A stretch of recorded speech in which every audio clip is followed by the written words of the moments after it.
Everybody's too scared to start anything new because they think AI will make it obsolete, the economy is about to crash, or it's already been done before. So what's even the point? But the actual truth is that there's never been a better time to start a big creative project. And I'll prove it to you. Look at the Backrooms movie, right? It's gone on to generate more than $200 million, but it all started as a YouTube video using Adobe After Effects and Blender. The movie Obsession started the same way. It started as a small project on YouTube and became a multi-million-dollar project. Let's look at this. You've probably seen this dancing birds meme at some point. It's gone on to generate 16 million views.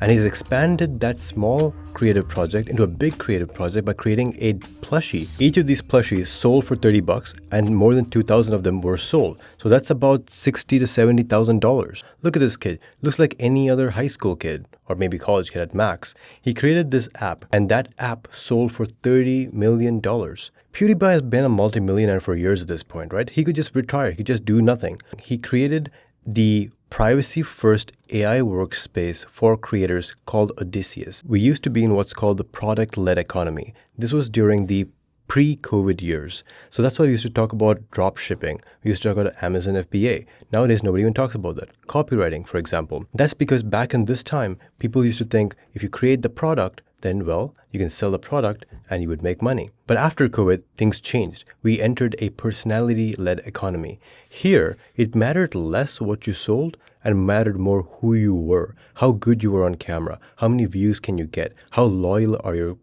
audience members, things like this. But now, things have changed yet again. We are entering the post-AI world, where it's the project-led economy. So what's changed? Why are we going from a personality-led to a project-led economy? The simple answer comes down to supply and demand, the fundamental forces of economics. I'm going to show you what I mean. So if you look at supply and demand, what's happening is this: yes, there's more supply than ever of mediocre ideas, but a small supply of good ideas. But the demand for good ideas has never been higher. We are living in what's going to become a golden age. As Warren Buffett said, be fearful when others are greedy. Be greedy when others are fearful.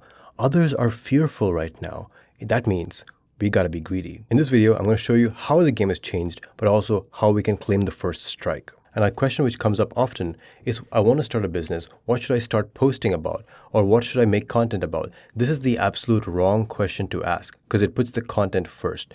That's what I mean when I say the economy is changing, because now what you need to do is you build the project first.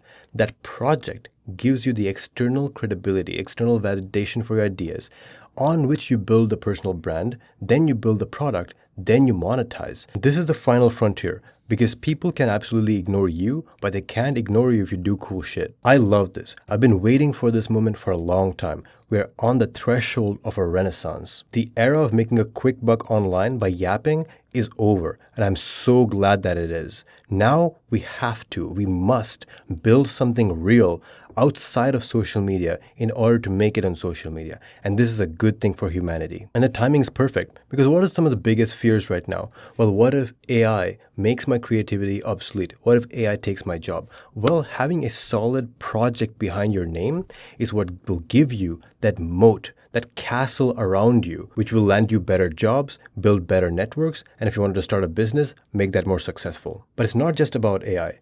The marketplace is more crowded than ever, both in the job search market, but also in the business side.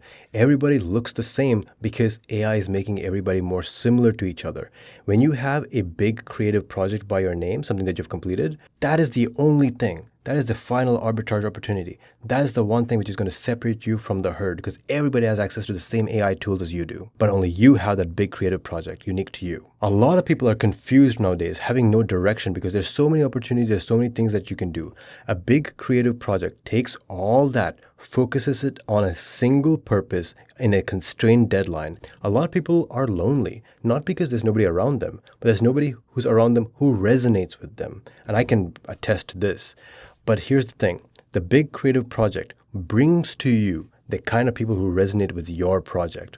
In other words, the BCP can build your tribe. I'll tell you right now that having a big creative project in your back pocket gives you a secret confidence because you know something that nobody else does. You're working on something that nobody else knows about. You are doing something but other people have not even considered trying. At this point in the video, I want to define my terms. If you watched this far, that means that you're serious. So now we're ready to get into the tactical layer of the video. So big creative project, what the hell are we talking about? Big refers to life-changing potential. If it doesn't have life-changing potential, if it goes right, then it's not big enough. Think bigger. Second one, creative. It has to be something that you've never done before, and it has to be a project. It's not a career, it's not a job, it's a project, which means that you have a clear deliverable and a clear deadline in which to get it done. If you're confused as to what this deadline should be, just go with 3 months. I found that 3 months is a long enough time to get something amazing done, but also short enough that it's not overwhelming. But certainly, there's a lot of leeway here. Do what feels best for your project. Now I'm going to give you a historical example of the BCP to drive this whole thing home. This is young Michelangelo, and this is one of the early sculptures from his career. He had already been doing practice for years at this point, which is why this sculpture is so nice, but it is a 2D sculpture. At this point in his career, Michelangelo did not have experience doing much of 3D, and he certainly did not have any experience doing a life-size 3D model. So he landed a commission to do a sculpture of Hercules. So when he started to do this commission, he realized he didn't have the skills. And to make things worse, the commissioner did not give him the money required to purchase the marble. He would only get paid at the end of the contract when he actually produced the deliverable. So he took all his savings, 2 years of savings, 4 gold florins, which was the currency at the time, and he cashed it in to buy this big old piece of marble. So was this project big? It was literally big, but also it had the life-changing potential. And I said that Michelangelo didn't have the skill. What did I mean by this? Because when he looked at the model replica, he made a clay replica of the Hercules that he wanted to create. He realized that he didn't understand why the muscles flex in some parts and don't flex in other parts, depending on the weight distribution of the Hercules. So he decided that he was going to learn and he was going to figure it out. So he started to sneak into the morgue, into the mortuary of the nearby charity hospital at night, in the dark of night, to steal into the place where they keep the dead bodies of the beggars and the orphans, the people who don't have any family members. And he would skin those bodies, he would dissect those bodies to see what was inside. And this was a crime at that time, and hell, even now. It was a crime punishable by death. So he literally risked his own life to bring his big creative project to life. And yes, this is of course an extreme example, but I believe that we learn best through extreme examples. When he was doing these dissections, he understood why the human body looks the way it does, the way the skin drapes upon the bones, the ligaments, the tendons, the veins even. And he started to take notes. His sketches of the human musculature, of the anatomy, were more detailed than what medical professionals of that era had. So was his project creative? Certainly it was creative. Was it something he had never done before? Yes, but not just this. It was something that nobody had done before. It was said that he knew more about the human body than the doctors of that time. And finally, was it a project? Certainly it was, because it had a clear deliverable. He had to deliver a sculpture of Hercules. If it delivered something else, then the commissioner could sue. Did it have a clear deadline? Yes, it did, because he would only get paid if he produced the sculpture. And get paid he did. He invested those 4 florins to buy the marble, and of course, an infinite amount of time and effort. But in the end, he got back 100 florins. That's a 25x return on his investment. But the biggest return on investment was not the florins. It was the fact that the completion of that Hercules was the passport. That big creative project was the passport for all future projects, all future commissions that Michelangelo would get. The next big commission that he got was the Pieta, that he earned 400 florins for, making him one of the wealthiest sculptors of the age. And it's not just about the money, right? You need opportunity to express your artistic abilities. That mattered way more to Michelangelo than the florins did. And then he went on to create the masterpiece of David and the masterpiece of the sculpture of Moses. But you got to remember, all of this started with the Hercules. So to start your own epic journey through life, you got to find your Hercules, your passport towards bigger opportunities. It's going to come from your big creative project. The first benefit of having a big creative project is rapid hands-on skill acquisition. Somebody asked Michelangelo, "Do you believe in hands-on learning?" And he looked at them and said, "Is there any other way?" Second benefit of the big creative project, externally verified proof. After he created the Hercules, nobody was going to question whether he had any merit as a sculptor. He didn't have to build a personal brand. His work was his personal brand. The third benefit of having a big creative project, flexibility. So let's say Michelangelo finished the Hercules and then felt, man, sculpting really isn't for me. I want to do music instead, for example. He could have done that because when you're taking on a big creative project, you're not taking on a job or a career. You're taking on a project which has a clear deadline and clear end goal. If at the end you feel like that's not for you, that's fine. You have the flexibility. And hell, that's exactly what I did too.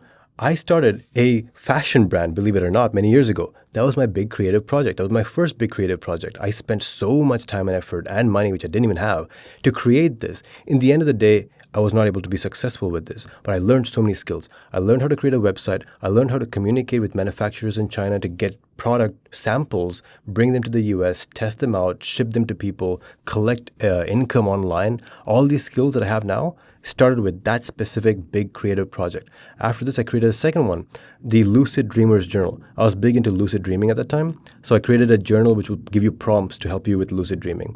It didn't work out in the end, but I learned the basics of brand building because I was posting on social media about lucid dreaming. That's how I got my first sales.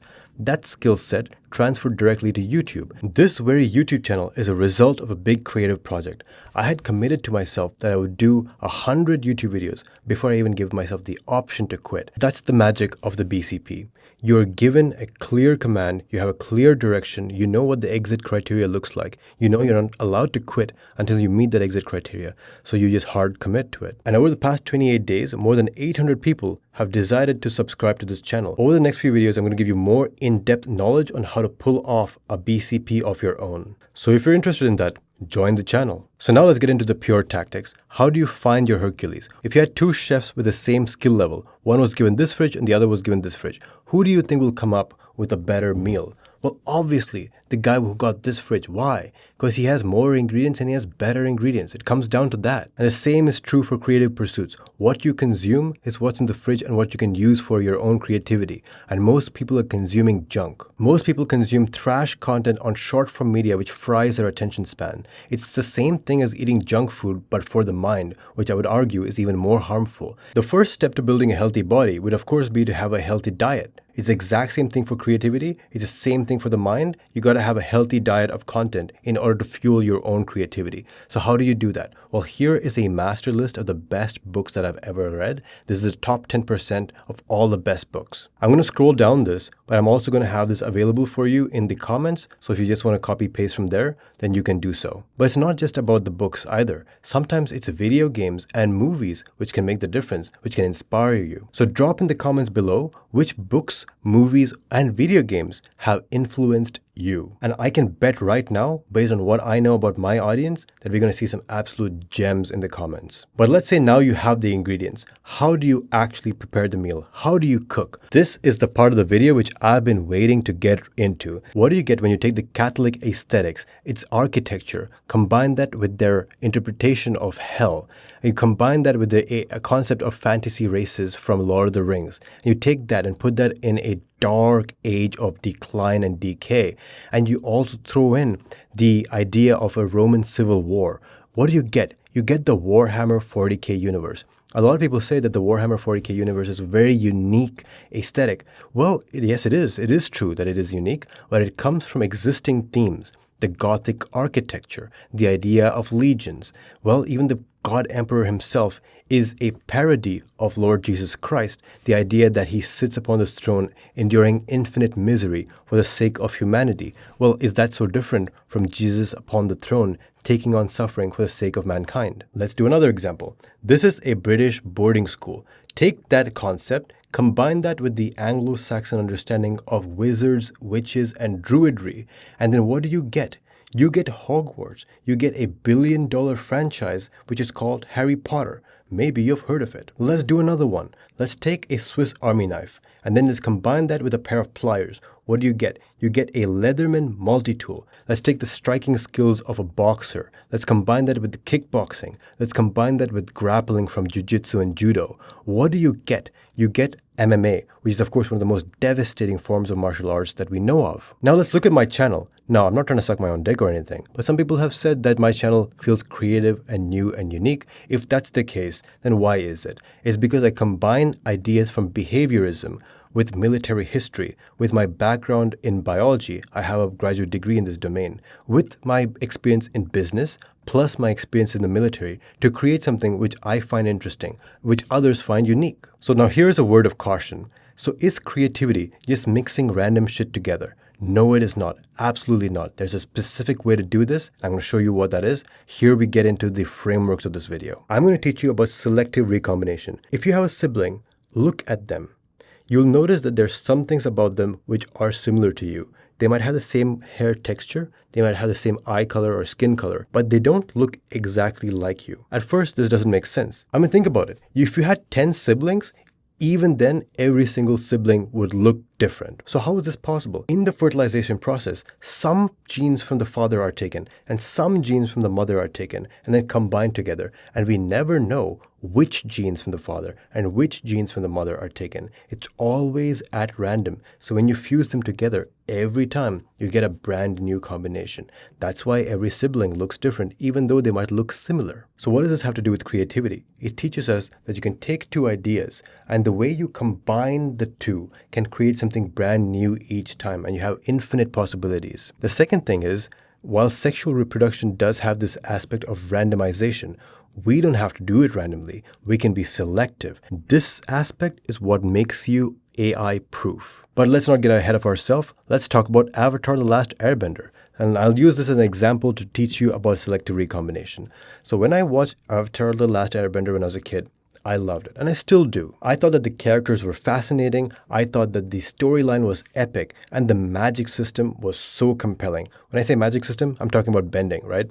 So there's 4 elements. There's earth, fire, water, and gas, and you can kind of manipulate each of these elements. You can fight, you can do even everyday activities using these elements. But there's one episode in an entire series which I absolutely hated, and it was near the end of the series where they introduce this character, Avatar 1. And this is such a stupid episode because until that point, the Avatar cycle was always this mythical thing, this thing which has no clear definition in daily life because it's so ancient that people have forgotten how it works. But suddenly, we have a name and a face of the first Avatar, and they give us an explanation for how bending emerged. I think this is stupid storytelling. This is important because as much as I loved the Avatar series, I was able to detect, pinpoint, and extract one thing which I didn't like about the series. This is how learning happens. I'll give you a counterexample to explain. In the Harry Potter series, we never learn where magic comes from. J.K. Rowling never tells us the origins of magic, and that is intentional. So if I ever decided to write a novel which has a magic system, well, I know that I'm never going to explain it because I want the reader to have a sense of mystique about it. Now let's do a completely different example. This is Jiu-Jitsu. Specifically, it's Brazilian Jiu-Jitsu. So what the hell is Brazilian Jiu-Jitsu? So in 1914, a bunch of judo and jiu-jitsu experts from Japan went to Brazil, and there they met the Gracies, and the Gracies were a family in Brazil. They learned the skills from these Japanese masters. They combined it with their own knowledge of Brazilian street fighting. They took away some aspects which they didn't like, they added in aspects which they did like, and they created their own spin on jiu-jitsu, creating Brazilian Jiu-Jitsu. Let's do a technology example. This is a Palm Pilot, this is an iPod, and this is a BlackBerry. And if you combine them, you get an iPhone, but not really, right? There's some editorializing that Steve Jobs has done. In the Palm Pilot, you see the stylus, but Steve Jobs hated the idea of the stylus, so he got rid of it. He liked the touchscreen, so he kept it. In the iPod, he loved the fact that the iPod was a multimedia device which is almost completely dedicated towards entertainment. And when it comes to the BlackBerry, he did not like the keys. He hated the keys. However, he did like the privacy focus of BlackBerry. He liked that it was a closed ecosystem, like a closed software ecosystem. And he kept those aspects. And that's how the iPhone was born. He used selective recombination. He selected parts that he liked, he disselected parts that he didn't like, and created something that the world felt was brand new, but we know that it wasn't necessarily brand new. And this, boys and girls, is what gives us, human beings, an edge over AI. AI is a statistical model. The first weakness of AI is that it does not know what aspects of a creative project actually mattered. The second weakness of AI is that it does not love anything, nor does it hate anything. It has no preferences. In other words, AI does not have taste, and it has no means of acquiring taste. It can only ever acquire the taste of other human beings. And so, boys and girls, taste is the final arbitrage. Taste is the one thing that AI cannot really touch. And here's where it gets bizarre and philosophical. This is Plato's allegory of the cave. These are prisoners in a cave, and they see nothing. All they see is the shadow of objects on this side of the wall. So they've never seen a horse before. They see the symbol of a horse. They've never seen a wolf before, but they see the symbol of a wolf. In other words, they don't have any access to reality. They only have access to symbols. And for AI, it's far worse than this because they see symbols of symbols. And he was talking about how humans don't have access to reality because all we see is interpretations of reality through our senses. Well, AI has it even worse. It doesn't even have senses. It only interacts with reality insofar as our sense organs give it data to interact with. In other words, AI is seeing shadows of shadows. So the only question remaining is how do we use our taste? And I'm going to demonstrate that using an example. I'm going to give you the example of my big creative project so you know exactly what I'm talking about and you can for sure remember this and take this home. A couple months ago, I picked up the Iliad and I enjoyed it so much. And I wanted to see, well, what have other people rated it on Goodreads? And I was surprised to find that it only got a 3.93 out of 5 stars. In fact, most people had rated it 4 stars or below. In fact, 12,000 people had rated it as 1 star, which goes to show that a book can survive 3,000 years across multiple dark ages and be one of the best written, the coolest stories of all time. And still, people will not be satisfied. Essentially, people are interpreting things differently from what I'm interpreting from this book. And here's the thing which stood out to me. One of the favorite movies of all time for me, when I was a kid and even now, is Troy. This is the movie where Achilles is played by Brad Pitt. I loved this movie when I was a kid. I watched it so many times on repeat on this old CRT TV. So when I read the Iliad, I was shocked by how different they are, and especially because one important character was completely omitted in the movie. And that character is Diomedes. And if you type Diomedes in Google, the AI overview it's going to give you is going to say Diomedes is one of the greatest, yet often overlooked heroes in Greek mythology. And he's absolutely right. The AI is absolutely right. He wounds the gods. He's the only mortal in mythology to directly wound the Greek gods. He was in the Trojan night raids. And it says, the AI says, he often partnered with Odysseus on daring covert operations such as stealing the Thracian horses. This is wrong. The actual truth is that Odysseus partnered with him. Diomedes was the actual leader of the night raids. The point here is that Diomedes as a character stood out to me more than anybody, more than Hector, more than Achilles, more than Patroclus, more than Ajax, more than Agamemnon, or more than Menelaus, and maybe to somebody else, he wouldn't stand out. And so I decided to look into what happens to Diomedes after the war, and I was surprised to find that we don't know. We don't know what happens. We know the history of almost all these characters after the war, but not Diomedes. The books and stories related to Diomedes are lost to history. And that makes sense because immediately after the Trojan War, there was something called the Bronze Age collapse. All the major empires of the world just flickered and went out within few years of each other. And we still don't really know what happened. We have ideas, but we don't really know what happened. This is the world of the Bronze Age. We see the Hittites, we see the Canaanites, we see the new kingdom of Egypt and the Mycenaeans. All of these big empires just went out after the Trojan War. There's novels set in the Renaissance. There's novels set in World War I. There's novels set in World War II. There's novels set in ancient Greece. For example, Stephen Pressfield's Gates of Fire. There's novels set in the Roman Empire. There's novels set in samurai Japan. There's novels set in India. There's novels set in Africa. There's no novels set during the Bronze Age collapse. This leaves us with an opportunity. What if I was that person who wrote the first novel set in the Bronze Age collapse based on real evidence and real data and real research done by historians over the past decade? And what if I bring in Diomedes as a character because Diomedes was alive for the opening phases of the Bronze Age collapse? This would be a fascinating project for me to work on. It would feel brand new, but it takes elements that already exist. For example, one of the theories as to why the Bronze Age collapse happened is that these sea peoples, which we don't even know who really they are, started attacking all these kingdoms from the oceans, and they couldn't be stopped because their weapons were better than everybody else's. But who were these sea peoples? Where did they come from? And where did they go? Why did they attack? We don't know. But maybe Diomedes could have met some of these. It's not beyond the question. It's possible that he did. And there's way more to this as well. Look at this. This is a map of Italy. And this is the Via Appia. This is the road that connects Rome to the port city of Brundisium, a very important port city in the Roman Empire, but in hell, even till today, it's important. Why do I bring this up? I bring this up because Diomedes supposedly founded Brundisium. Not only did he found Brundisium, he founded 12 other cities in Italy. What the hell is Diomedes doing in Italy? If you look at this map, we see that Troy is all the way up here in Turkey. So you're telling me that Diomedes went from Turkey, went to Argos, which is where his home is, and for some reason went from Argos all the way to Italy to found cities? If so, why? And the answer is we don't know. There's no historical record which tells us why Diomedes went on these voyages, which means that we have the bones of an amazing epic adventure which was never told, or rather was lost to history.